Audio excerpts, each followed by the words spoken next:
And he introduced this idea into Western science without ever mentioning the word consciousness. Very tricky. Huh? Because, you know, of course, in Einstein's theory of relativity states, special relativity states, that the speed of light is always constant. And that time, or length, whichever way you want to measure it, adjusts automatically between two coordinate systems that are in motion relative to one another, so that the speed of light remains constant. See? So everybody thought, oh, this is about the speed of light. No, no. This is about consciousness.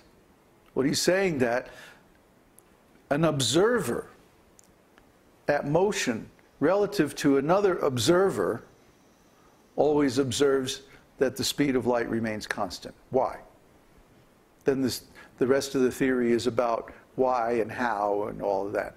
So everybody gets hung up on all that stuff, and they fail to notice the assumption. The assumption in Einstein's theory is that there are two observers. Duh. Nobody looks at the assumption. They're all involved in all the mechanics, right? Typical German Western intelligence. Get all hung up in the gears, and they forget the source of power. So the assumptions in any theory actually determine the outcome, the conclusions. I know you have a bunch of misunderstood terms in here, but I'm trying to get an idea across. Everybody starts fidgeting. As soon as you start talking about something they don't really understand. Anyway, this is very clear to me that the assumptions, the structural assumptions of a theory actually determine the conclusion. Vikram, pay attention. So if you assume that then the starting conditions of Einstein's theory is that there are two observers at relative motion to one another. But what is an observer? An observer has to be a conscious being, right? Without the presence of the observer, none of this has any meaning. So in the assumptions, Einstein slipped in the idea of consciousness being absolute, and all these physical quantities such as velocity, you know, the speed of light and all this stuff are actually determined by the presence of the observer. If there's, you know, if the tree falls in the forest and nobody hears it, then, you know, who knows if it really happened or not. The presence of the observer is crucial. Otherwise, you don't have an experiment. You don't have the conditions necessary to verify the theory. You know, even if you know, like recently they did some experiments with satellites that verified some of Einstein's calculations.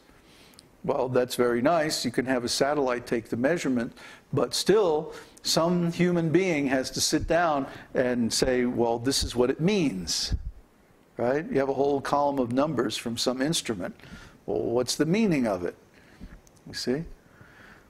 So without the presence of the conscious being, you don't have a theory, you don't have science, you don't have anything. You know, just a bunch of rocks rattling around in space. So the Vedic technology was aware of these things long before Western science even started to formulate any ideas such as this. Quantum mechanics, of course, is built on the assumptions of Einstein's theory. And quantum mechanics is absolutely dependent on consciousness. Although, you know, they try to avoid the subject as much as possible, a bunch of physicists. But Einstein's theory has been verified in almost all of its details very thoroughly. And quantum mechanics has also been extremely successful at predicting physical phenomena. So actually now the notion of consciousness, and especially of consciousness or the act of measurement or perception itself, collapsing the universal quantum wave function into a specific manifestation is quite well established in Western science. And of course, this same idea is extremely prominent in the Vedic literature, especially Vedanta Sutra. Vedanta Sutra talks extensively about consciousness, different states of consciousness, dreams, sleep, you know, waking consciousness, super consciousness, all this stuff. And I came across these ideas when I did my research for the Vedanta Sutra commentary. Finally, we're at a point where Western knowledge and Vedic knowledge can have a dialogue.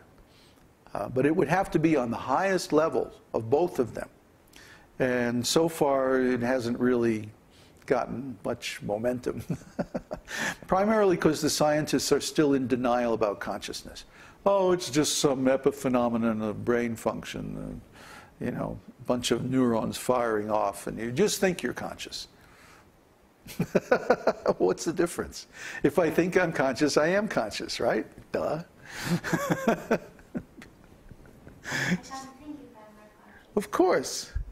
Yeah, Descartes said, I think, therefore I am. Well, how do you know you're thinking? You have to be conscious. So it's like, I think, therefore I'm conscious. Behind closed doors, they all kind of believe that there is this consciousness. The only thing is, in the open, they don't come out. Right, because their job depends on creating the illusion that there's no such thing as spiritual life.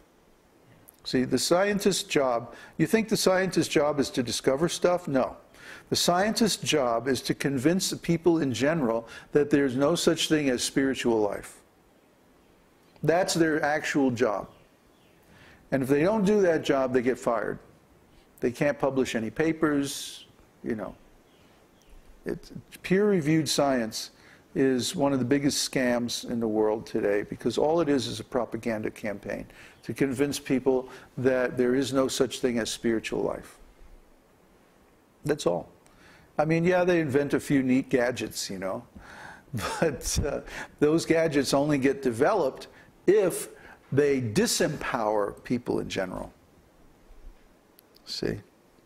So anyway, I don't want to get into that too much. All right, now we're trying to celebrate Krishna's appearance. So Krishna appears to introduce the Yuga Dharma, to set up the conditions for the transition to Kali Yuga, which is basically the Battle of Kurukshetra. Think about it for a minute. In the Battle of Kurukshetra, all the Kshatriyas, all the kings in the world were slaughtered. The only survivors were the Pandavas.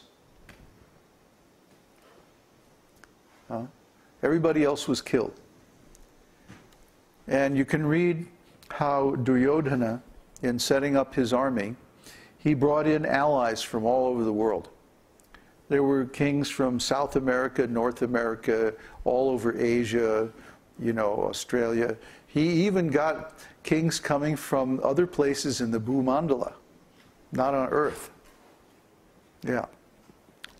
So there was something like, I don't know, 18 million troops involved in the battle, more than that even. And in 18 days they were all slaughtered. So you could imagine today what would happen if, you know, they had one of those G20 meetings and somebody dropped a nuke on them, you know, and all the leaders of the world were gone just like that. Just imagine what a huge power vacuum that would create, and how much confusion and chaos, and probably wars would start over it, and so many things would happen as a consequence. There would be economic dislocation and all kinds of problems. So at the end of the Dvapara Yuga, the Battle of Kurukshetra took place, and all of the kings of the world were wiped out, and their armies. So all of a sudden the world was without leaders. And then, just to put the icing on the cake, a few years later, Krishna left the planet. He turned off the Vedic technology that worked by mantras. So even if someone had the training, that they could manifest things by mantra, they wouldn't work anymore. We read in the first canto of Bhagavatam that Arjuna was escorting Krishna's queens after the battle of after Krishna left the planet. Arjuna went and he took Krishna's queens and he was taking them to a safe place. And they were attacked by cowherd men. And for Arjuna, that's just like, you know, swatting a fly, right? But Arjuna was defeated by the cowherds because his astras wouldn't work anymore. His divine weapons, his mantra-powered weapons, stopped working. So it would be the equivalent of, in our society, if we woke up one morning and nothing electrical worked anymore. I mean, nothing. Cars, computers, telephone, nothing like if Krishna changed the value of conductance or something like that, and then the next morning